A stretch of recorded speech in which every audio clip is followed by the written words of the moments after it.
Bucket ಹೋಯ್ತಾ ಏ ಬರ್ತದೆ ಅಂತ ಬಕೆಟಲ್ಲಿ ಹೋದ್ರೆ ಬರ್ತದೆಲ್ಲ ಒಟ್ಟಿಗೆ ಸುಮ್ಮನೆ ಬರ್ತದ ಬಕೆಟ್ ಎಲ್ಲ ಹೋಗ್ತಾರ ಇಳ್ಕೊಂಡವನೆ ಆ ಕಡೆ ಎತ್ತಂತಾಳು ಈ ಕಡೆ ಎತ್ತಂತಾಳು ಈ ಕಡೆ ಅಪ್ಪ ನನ್ನ ಆಟೋ ಸೇಫ್ಟಿ ಆಗಿ ಅಲ್ಲಿ ಕಾರ್ ಟೈಮ್ ನೋಡೋಣ ಅಂತ ಇದ್ರೆ ಮಲ್ಗಳಿ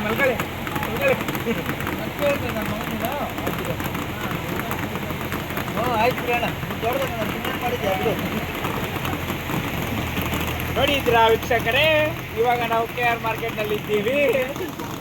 ಕ್ಯಾಮರಾಮನ್ ಲೋಕೇಶ್ ಜೊತೆ ರಿಪೋರ್ಟರ್ ಮಣಿಕಾಂತ್. ನೋಡಿ ಜನರ ಹರಸಾಹಸ ನೋಡ್ಬೋದಲ್ಲ ನೀವು. ನೋಡಿ